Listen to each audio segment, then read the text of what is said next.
Chers amis, eh bien le bonjour, bienvenue dans cette suite de vidéos consacrée à la réalisation du projet Canyon, donc un jeu en 2 dimensions, en Java, sous l'environnement Processing, avec ma petite EasyLib en version 2. Dans cette vidéo, je propose qu'on étudie la collision éventuelle entre le plane et les pilars, et le plane et les rocks, et la gestion du score.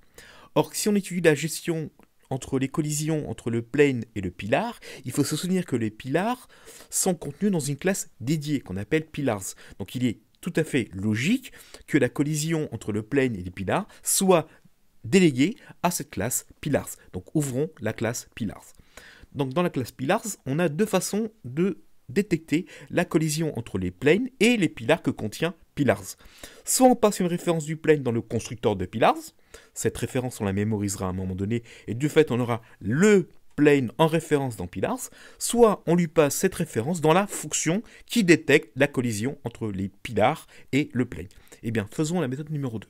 Donc on va créer une petite méthode, voilà ici, qu'on appelle isCollidPlane. Cette méthode renvoie true ou false, donc un booléen. S'il y a collision, il renvoie true. S'il n'y a pas de collision, il renvoie false. Et on reçoit en argument, d'accord, en argument de cette méthode, on reçoit une référence de type plane. Évidemment, on va passer la référence du plane. Donc il ne peut y avoir collision entre le plane et les pilars que si le plane est en état de vivant. Donc si le plane est en attente ou que le plane est en train d'exploser, je ne peux pas avoir de nouvelles collisions. Donc qu'est-ce que je fais? Je vais déjà regarder l'état du plane, donc son état, en faisant int state, donc je mémorise dans une variable de type entier qu'on appelle state, en faisant plane.getState. D'accord? Donc je peux mémoriser l'état du plane. Ici, je fais le state, la variable state contient l'état du plane, plane.getState. Vous êtes des gens intelligents, vous avez compris ça. Et si le state est différent de planeState.line, n'oubliez pas que planeStateLive, c'est une constante de classe, il faut donc la référencer par rapport au plane. De fait, on fait if state est différent de plane.plane_state en pluriel. Eh bien, si l'état est différent de live, eh bien, il faut renvoyer false. Je fais return false. On n'a pas besoin d'aller tester la collision éventuelle entre les pilars et le plane qu'on a reçu en argument. Effectivement, le plane qu'on a reçu en argument, eh bien, son état n'est pas vivant. Le plane n'est pas en train de voler. Donc, il ne peut pas toucher le pilar haut, il ne peut pas toucher le pilar bas. A contrario, donc si on arrive à traverser cette méthode, c'est que, par définition, le plane est en état de vivant. Je vais maintenant parcourir les deux pilars que contient pilars, le pilar haut et le pilar bas. Et le pilar haut et le pilar bas, ce sont des entités. Or, la classe entité possède une méthode qui détecte la collision entre une entité A et une target B. Donc je fais if pilar_down, donc je regarde le pilar de type bas, isCollid, donc j'utilise la méthode d'entité, isCollid, il me dit oui, il me dit non, il me dit true ou il me dit false. Et je lui passe en target le plane. Ou, attention, double barre, ou est-ce que le pilar haut isCollid le plane? Donc si un des deux pilars renvoie true, c'est qu'on va avoir une collision entre un des deux pilars que contient pilars et le plane. Que faut-il faire? Eh bien, il faut remettre le pilar en mouvement au reset. D'accord? Donc on fait une méthode reset qui fait pilar haut reset, pilar bas reset. Donc si c'était le haut qui est en mouvement, le haut revient à droite dans les coulisses. Si c'était le bas qui est en mouvement, le pilar bas revient dans les coulisses. Et on relance une nouvelle vague. Et on dit à la méthode, oui, il y a eu collision entre un pilar haut ou un pilar bas avec le plane que j'ai reçu en argument. De fait, je te renvoie true. Oui, true. Il y a eu collision entre le plane et le pilar. Dans le cas contraire, on renvoie false à cette collision. D'accord? Donc, si on renvoie false, il n'y a pas de collision entre le plane et le pilar haut ou le pilar bas. Donc, il faut bien comprendre que la gestion des pilars a été déléguée à une méthode, à une classe qui s'appelle pilars. Eh bien, on va gérer la collision entre le plane et le pilars, car c'est pilars qui contient les pilars. Lorsque le plane rencontrera le pilar haut, le pilar bas, le rock haut ou le rock bas, il va changer d'état. Il va passer en état de touched. De fait, il va exploser. Donc il faut animer cette explosion. Eh bien, dans les assets de ce projet, j'ai placé dans les images un atlas qui s'appelle explosion.png. Le sprite unique fait 102 pixels en largeur, 102 pixels en hauteur. Mais si cette explosion ne vous plaît pas, vous allez sur internet récupérer des sprites, comme ça, des sprite sheets d'explosion pour faire animer votre propre explosion. On va donc créer dans Plane un nouvel animation, une animation d'explosion en utilisant cette explosion.png, cet atlas. Eh bien, créons à l'intérieur de Plane maintenant notre explosion. Donc dans Plane, on va créer un private easy animation, encore une fois, comme on a fait pour l'hélice. On lui donne un nom, je l'appelle explosion, par exemple, égale nul, donc référence nulle.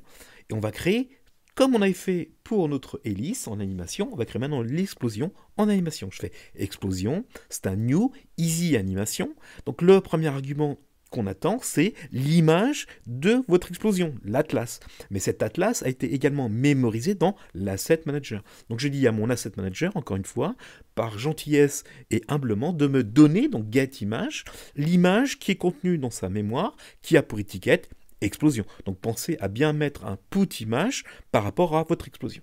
Vous lui passez la largeur de votre sprite, 102 pixels. Vous lui passez la hauteur de votre sprite, 102 pixels. Il sait ainsi calculer le nombre d'images sur les axes X, le nombre d'images sur les axes Y. Il connaît la matrice des images.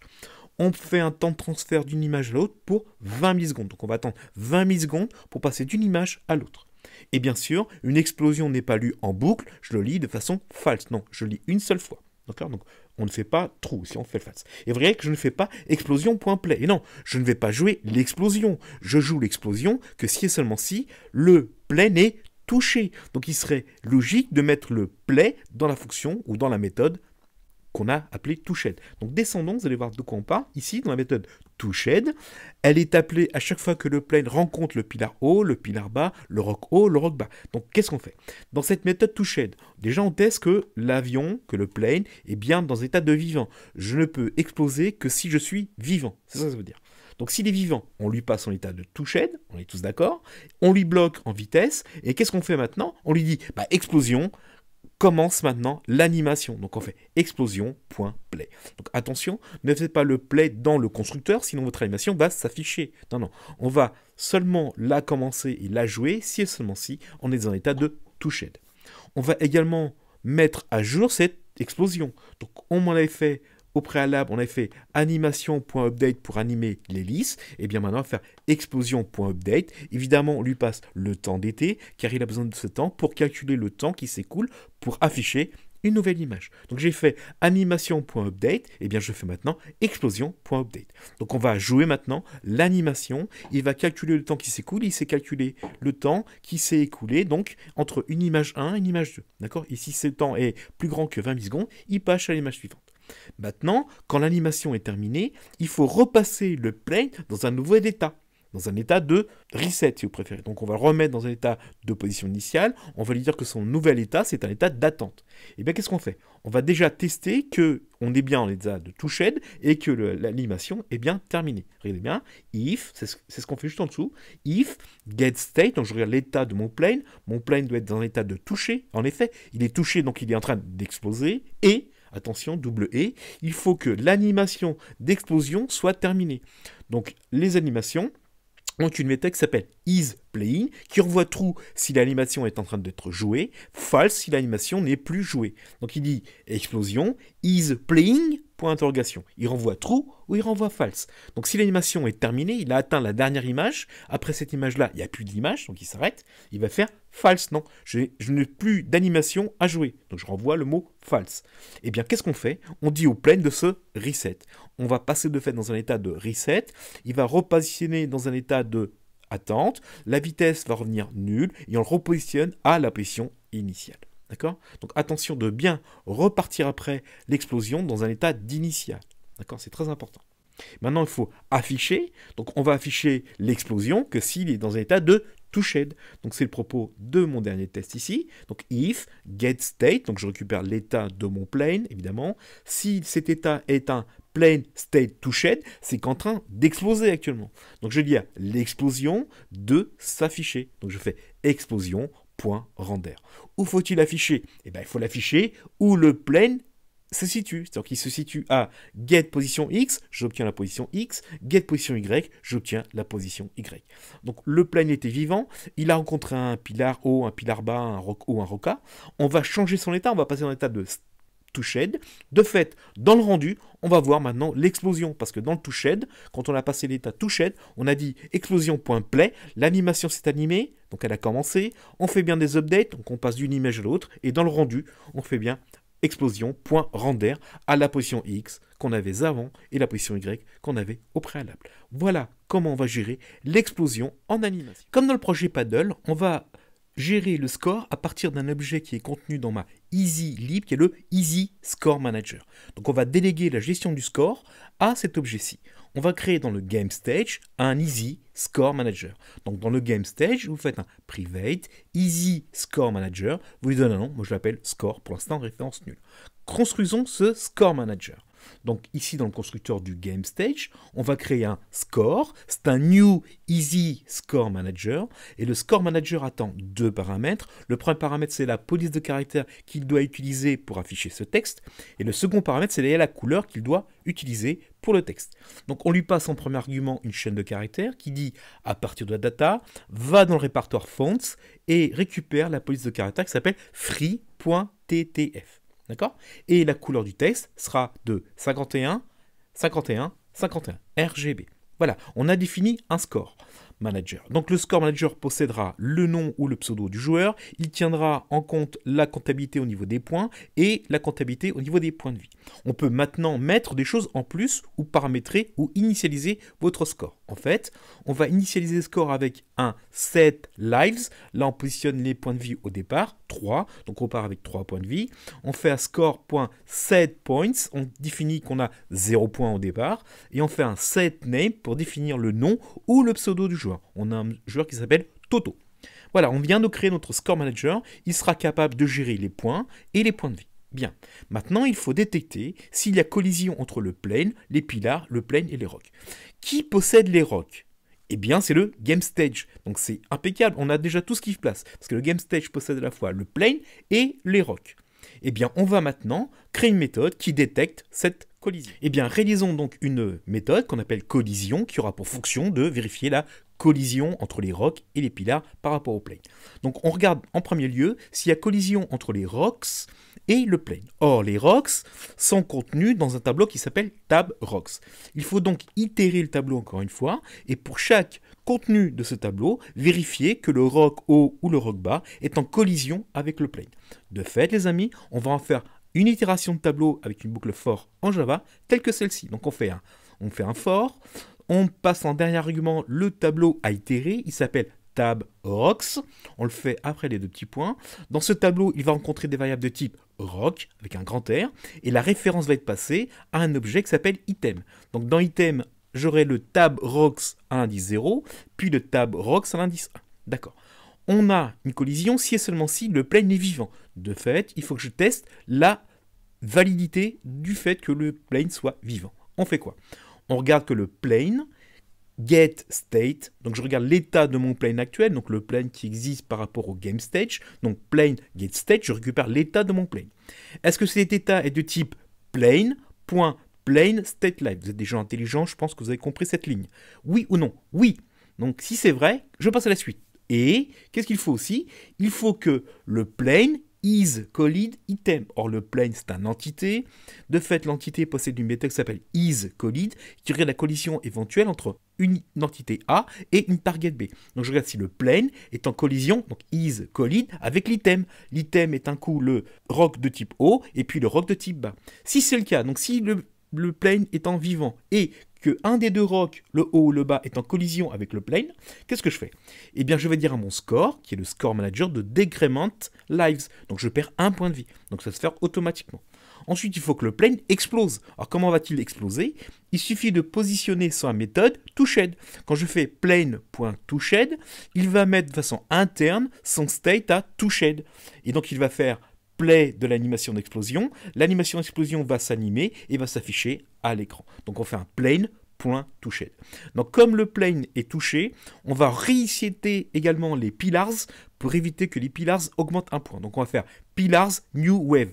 On dit au pillar qui est en train de mouvement, non, le plane a explosé. De fait, tu retournes dans les coulisses, tu ne gagnes pas un point. D'accord? Donc on fait un pillars new wave. Donc qu'est-ce qu'on fait les amis? Oui, c'est très simple. On va itérer le tableau qui contient les rocks, on regarde si le plane est en vivant, et on regarde s'il y a collision entre le plane et l'item que je reçois en référence par rapport à mon tableau. Si c'est le cas, je décrémente les points de vie. D'accord, je perds un point de vie.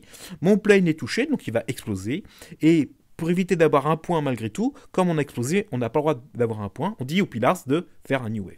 Regardons maintenant la collision entre les pillars et le plane.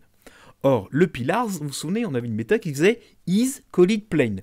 Et il attend quoi? Il attend une référence du plane. Eh bien, c'est simple, on va faire if pillars isCollid et vous lui passez la référence du plane qui appartient au game_stage. Il vous répond oui ou vous répond non.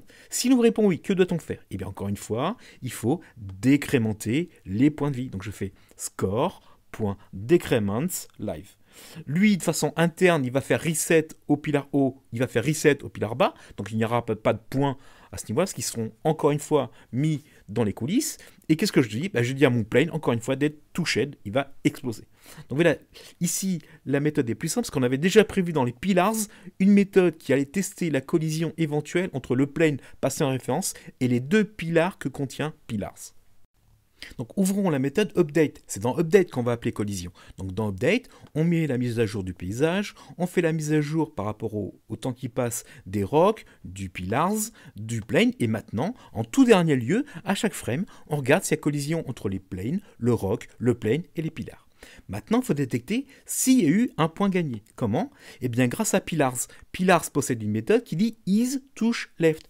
Donc, si un des deux pillars qui contient pillars touche à gauche, on va nous répondre par un trou. Donc, si if pillars isTouchLeft, chaque fois qu'un pillar touche à gauche, eh bien, cette méthode renvoie true.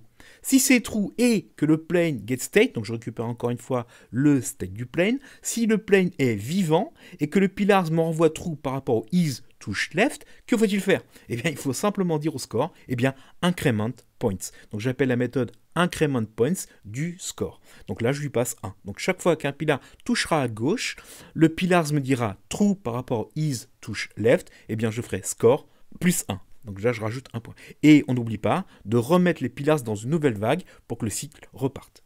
Maintenant, il faut détecter la fin du jeu. Eh bien, le Score Manager est capable de vous fournir cette information. En effet, possédant les points de vie, il est capable de voir s'il y a des points de vie négatifs. Eh bien, si c'est le cas, il dit que is game over est à true. Donc, qu'est-ce qu'on fait? En tout dernier lieu, on fait que if score is game over, true ou false. Donc si c'est le cas, que faut-il faire? On va changer de stage. Donc là, c'est exactement ce qu'on avait fait dans le projet Paddle. J'y vous renvoie. Donc qu'est-ce qu'on fait? Il faut maintenant changer de stage.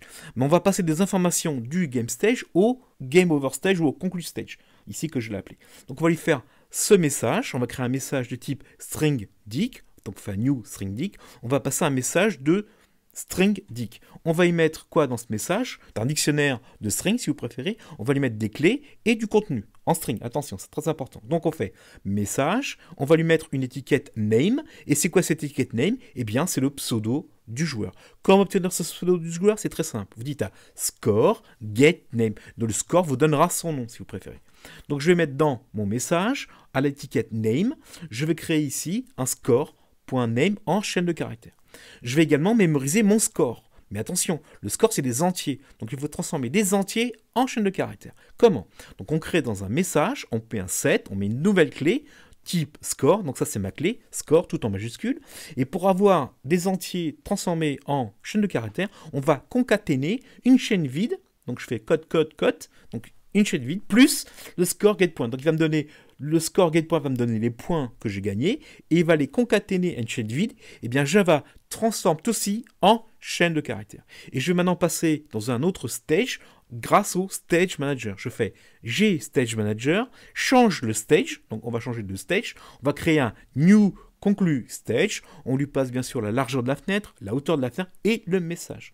C'est exactement ce qu'on a fait dans le projet Paddle. Donc là, je vous renvoie au projet Paddle. Je vous ai expliqué ça avec des petites diapos. Donc allez voir le projet Paddle. Et maintenant, dans la méthode render, il faut afficher le score. Donc le score, pour s'afficher, c'est très simple. Vous dites score.render. Donc il va afficher en haut à gauche les points. Au centre, il va vous mettre le pseudo du joueur. Et à droite, les points de vie. D'accord les amis? Donc si on lance la chose, on doit maintenant avoir la collision en place. Donc le plane va rentrer en collision avec les rocks, avec les pillars. Le score va être mis à jour en fonction des pillars qui touchent à gauche, et si le plane explose, les points de vie vont décrémenter. Et quand vous n'aurez plus de points de vie, d'accord, quand les points de vie vont être négatifs, en gros, lorsqu'il va être collision et qu'il n'y a plus de points de vie, on va passer dans un nouveau stage qui est un stage de conclusion. Et j'ai repris exactement le même stage que dans le projet paddle. J'ai juste changé l'image. Donc là, les amis, je vous renvoie à ma vidéo sur le paddle pour gérer le score. D'accord? On lance la chose, on va voir ce que c'est. Eh bien, lançant la chose, c'est parti. On fait run. Donc la fenêtre s'ouvre et on a notre petit personnage qui apparaît au centre à peu près. Il est dans un état d'attente, l'hélice est animée, donc on a le press spacebar. On attend que le joueur appuie sur la touche spacebar. On retrouve notre score manager qui nous affiche des informations, à savoir en haut à gauche le nombre de points, on est initialisé à 0 points je vous rappelle, le pseudo joueur il s'appelle Toto et les points de vie à droite. 3 points de vie. Donc on a bien initialisé notre score manager. Quand je vais appuyer sur la touche barre d'espace, je passe maintenant dans l'étage de move, de live, et donc les choses vont faire que les pilars vont apparaître. C'est parti. Donc les pilars sont apparus, c'est le pilar de haut qui est apparu, il a touché à gauche, un point, encore un point qui va être gagné ici parce que le pilar va toucher, et si par malheur, boum, on vient en contact avec le roc haut ou le pilar, on a explosion. On a perdu un point de vie. On repart. Donc on essaie d'éviter au maximum les pilars grâce au petit pulse et par gravité. Donc on va redescendre ici, on va remonter. On va encore une fois exploser, on n'a pas de chance, hein. On ne sait pas bien voler. Hop, on y retourne. On a été trop haut, on a perdu, on n'a plus de points de vie. Donc la prochaine fois qu'on va perdre, on va exploser encore une fois, on doit aller dans un stage de conclusion. On nous dit, vous avez perdu, vous avez eu tant de points, voilà ce qu'il faut faire si vous voulez rejouer, voilà ce qu'il faut faire pour terminer le jeu. Donc évidemment, il manque des choses encore à notre jeu, à savoir des musiques d'introduction, de jeu et de conclu, et des animations sonores. Donc à chaque fois que le plane va exploser, on va faire boum. Chaque fois qu'on va gagner un point, on va mettre petite clochette, par exemple, ping, voilà, on a gagné un point. D'accord? On mettra ça en œuvre la prochaine fois. En tout cas, merci pour votre écoute, et à la prochaine fois pour terminer ce jeu. C'est parti!